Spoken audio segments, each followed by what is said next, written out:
Qué gran desafío nos ha hecho la palabra del Señor para vivir una vida de oración. Y realmente, a la medida en que estábamos analizando la palabra del Señor,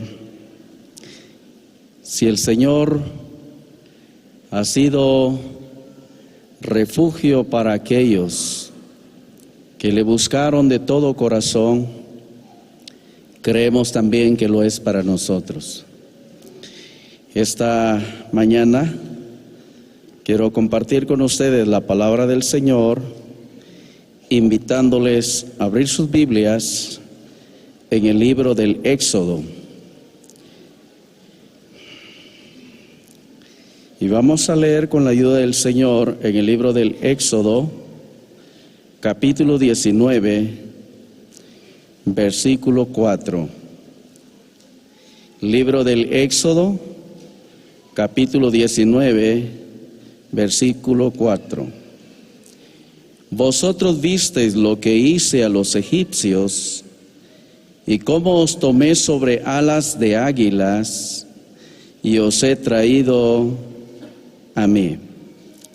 Dejemos aquí la lectura y el Señor se digne en iluminarnos cada día más a través de su Espíritu Santo por medio de la palabra del Señor. Tenemos aquí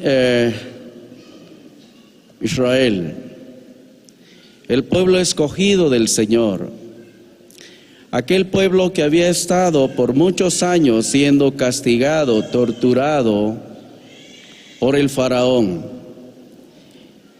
estando en una dura servidumbre, en una situación difícil. Israel clamó a Dios. Ellos, la misma presión que tenían, los hizo buscar al Señor. El Señor proveyó un caudillo para poder sacar a su pueblo de Egipto.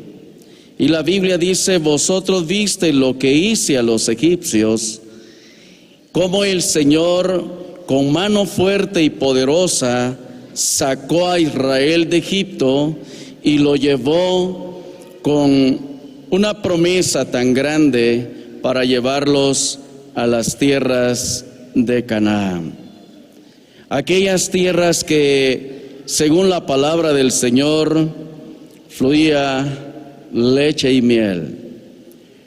Y la Biblia dice que el Señor trató con los egipcios. Allá el Señor sacó a su pueblo y los empezó a conducir. Y aquí dice en una forma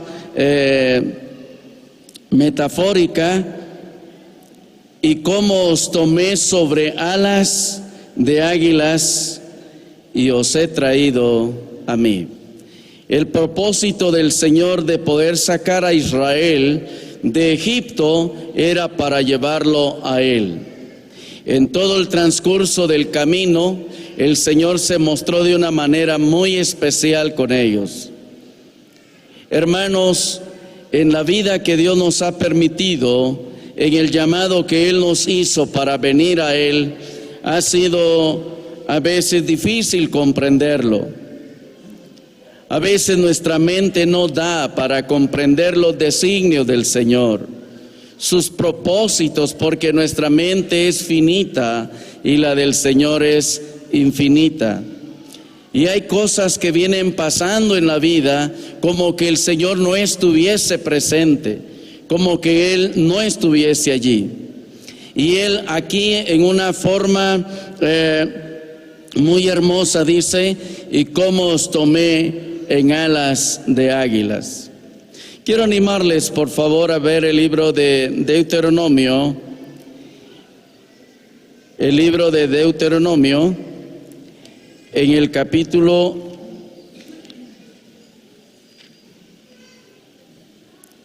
32.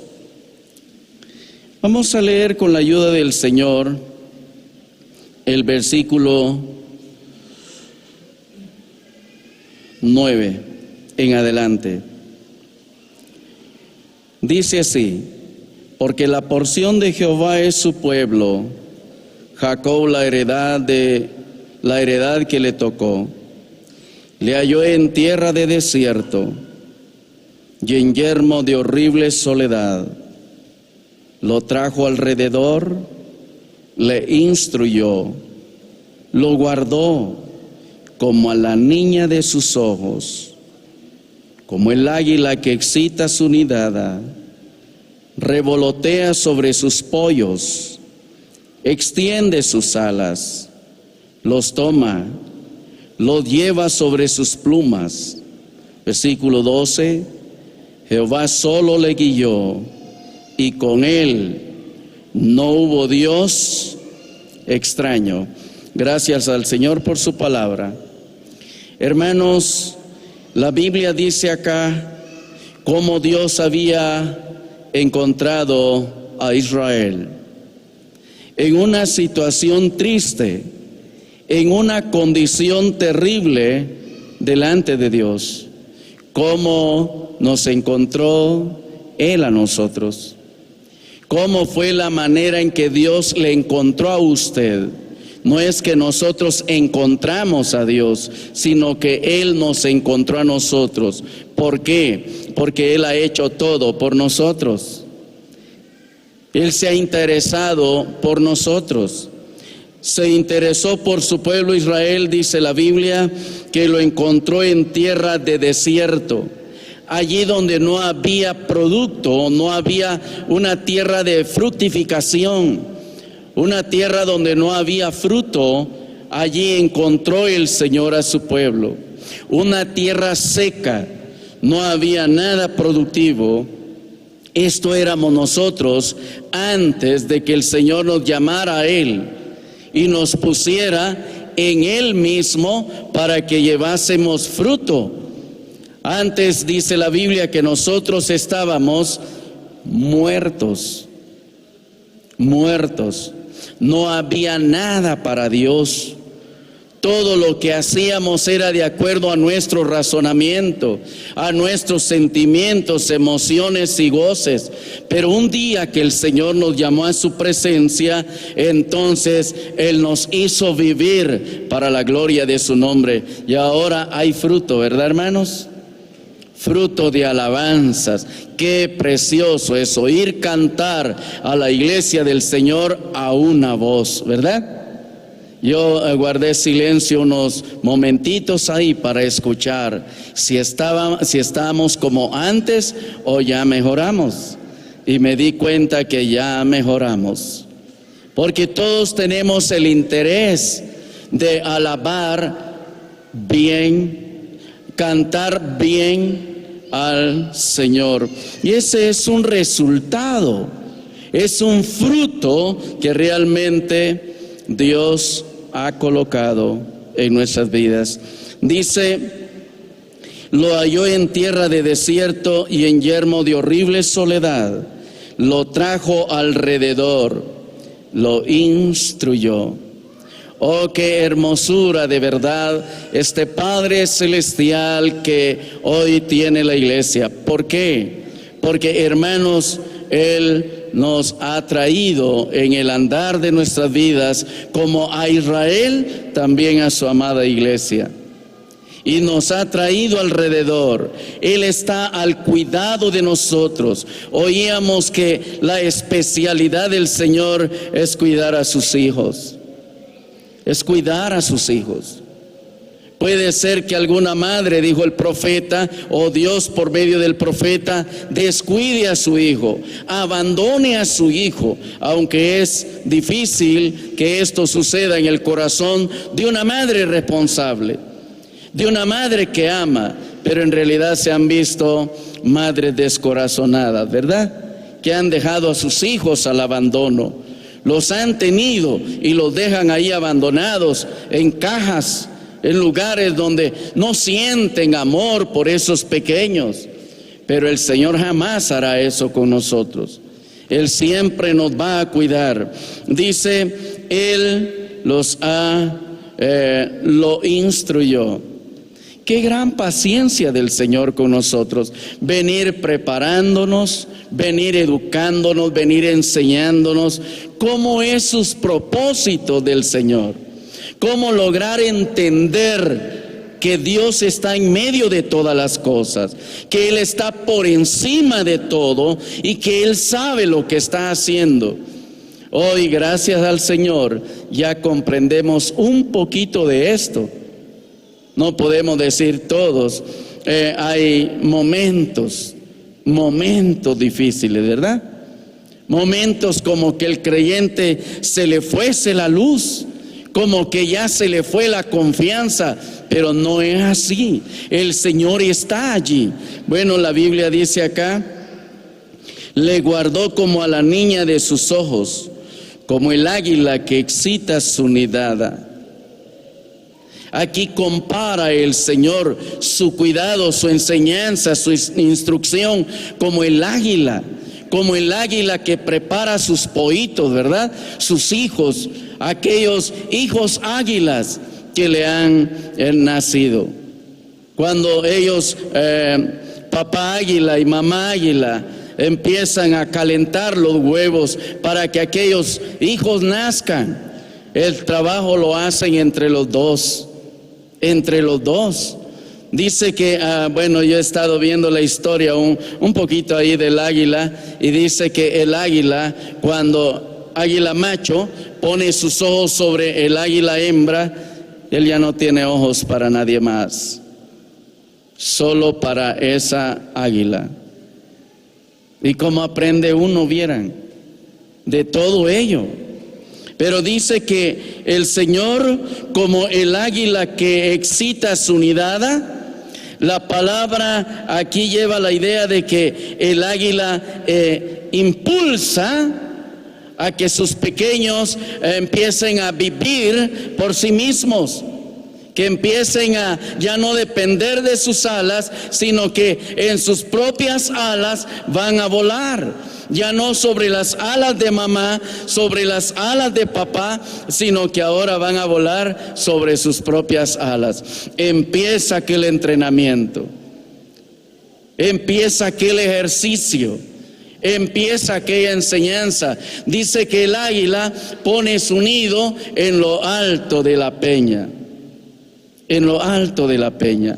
La idea de poner el nido allí es para librar a sus hijos de todo peligro, pero hay un enemigo del águila que llega hasta donde pone el nido. Y la Biblia revela que ese enemigo es la serpiente, y le llega, hermanos, llega hasta donde está. Pero el águila tiene un cuidado especial, tiene una visión tremenda. A distancia puede divisar al enemigo y va por él. Ustedes han visto que en el escudo de Estados Unidos hay un águila con una serpiente en las garras. Y qué comparación esa, ¿verdad? Como quien dice que así van a defender ellos también y van a atrapar al enemigo. Pero mire, el águila hace este trabajo. Empieza a enseñar a sus hijos la manera en que ellos consideran cuando ya sus hijos ya tienen suficiente pluma, ya están plumados. Entonces el águila empieza a hacer el trabajo con ellos. Es un trabajo para ella difícil, pero lo hace. Pone sus hijos sobre sus plumas, sobre su espalda. Y allí sobre sus lomos, el hijo sube y ella se deja ir desde la peña al abismo. Y ahí cuando empieza a volar, me imagino al pollo, al hijo águila. Oh, qué sabroso es esto. Qué delicia es ir aquí. Tan de repente, ¡bum!, se quita el águila. Y él se queda solo en el aire. Y empieza a hacer sus movimientos porque en el nido ya le ha hecho entender cómo va a hacer. Y empieza el pobre pollo a intentar volar por sí mismo. No puede, no tiene la práctica, no tiene el ejercicio. Entonces viene de nuevo, se mete debajo de él y lo eleva. A veces nosotros decimos: Señor, yo quiero conocerte. Señor, yo quiero servirte. Señor, quiero estar más cerca de ti. Pero cuando el Señor nos empieza a entrenar, cuando el Señor nos empieza a ejercitar en esa manera de confiar, Daniel, ¿cómo fue probado Daniel? ¿Cuántos hombres en la Biblia? Mire, cuando el Señor empieza a trabajar en nosotros o con nosotros, es a veces difícil entenderlo. Nosotros decimos: Señor, yo quiero servirte, yo quiero amarte. A veces cuesta en la vida. Hay escenas difíciles, hermanos, difíciles. Como oíamos, apoyarse en el brazo del hombre. A veces hay hermanos que dicen: hermano, yo lo amo en el Señor, y nos dan ahí sí palmaditas en la espalda, pero más tarde serán los que usarán el puñal de la traición, de la hipocresía, el azote de la lengua. Vendrá en contra, y allí como que nosotros sentimos que todo se ha terminado. No, el Señor lo está permitiendo para que nosotros aprendamos a depender de Él y solamente de Él. ¿Cómo cuesta esto? Pero la Biblia dice: como el águila que excita su nidada, revolotea sobre sus pollos, extiende sus alas, los toma, los lleva sobre sus plumas. Jehová solo le guió. Hermanos, el Señor ha prometido estar con nosotros. ¿Lo creen ustedes? ¿Lo creemos todos? Él está con nosotros. Él está en nosotros, está por nosotros y está con nosotros. Y si Dios es por nosotros, entonces ¿quién contra nosotros? Él pelea nuestras batallas. Él nos lleva de triunfo en triunfo, de victoria en victoria. Cuando las cosas se vean difíciles, a veces Él permite cosas que la mente no puede entender bien. Me agrada mucho el himno 391. De maneras misteriosas suele Dios aún obrar, y así sus maravillas por los suyos efectuar. Él cabalga sobre nubes, vientos y tempestad. Son sus siervos enviados para hacer su voluntad. Cuando el Señor nos permite pasar etapas difíciles, démosle gloria. Etapas que nosotros las vemos así, pero cuando Él nos permite entrar allí, Él permite que estemos ahí. A veces una enfermedad y no se quita luego. A veces oramos y no desaparece luego. Queremos que el Señor responda rápido. Queremos que Él se acomode a lo que nosotros pensamos. No, hermanos, el Señor tiene sus propósitos. Hay enfermedades que no se van a quitar luego, porque al Señor le parece mejor tenernos ahí por un momento, porque vamos a aprender una lección que Él tiene para nosotros. Hay enfermedades que van con nosotros. No vaya a creer eso, por favor, de que algunos dicen: venga Cristo, y se le acabaron sus enfermedades. Venga Cristo y se le acabaron sus problemas. Venga Cristo y se terminó su pobreza. Eso no es verdad. Saben, solamente que en Cristo la vida tiene otra perspectiva, otra manera de verse. ¿Enferma el creyente? Sí, enferma. Cuando el Señor me permitió pasar un momento de enfermedad, llegó un muchacho a la casa y me fue a dejar un calendario ahí de que él vende gas y me dijo: aparte de esto vengo para declararlo sano. Imagínense. Aparte de esto, hermano, vengo a declararlo sano y en el nombre del Señor declárese sano. Le dije: siéntese, platiquemos. Lo que usted trae aquí y aquí es un acto de soberbia. Es un acto de soberbia. Porque nosotros los cristianos debemos de someternos a la soberanía del Señor, a su voluntad. Si Él quiere, yo voy a sanar. Y si Él no quiere, no voy a sanar, pero me voy con Él. Y estoy dispuesto a eso. Pero mire, hay gente que cree que el Señor tiene que hacer lo que ellos dicen. Y hoy tiene que declararse la sanidad. Y retuercen aparentemente el brazo del Señor para que le conteste como ellos dicen. No, en los labios del Señor, hermanos, hay dos palabras para la respuesta de la oración de un creyente. Una es no y la otra es sí. Si el Señor dice sí, ni porque el médico haya dicho, ya no hay solución, ¿verdad?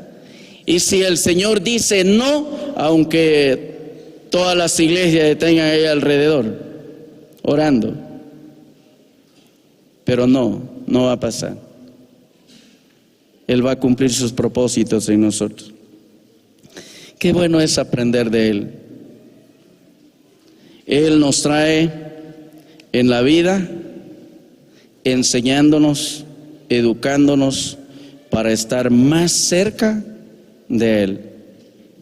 Y aun cuando tengamos que dejar este cuerpo, estaremos más cerca de Él. ¿Lo creemos? Sí.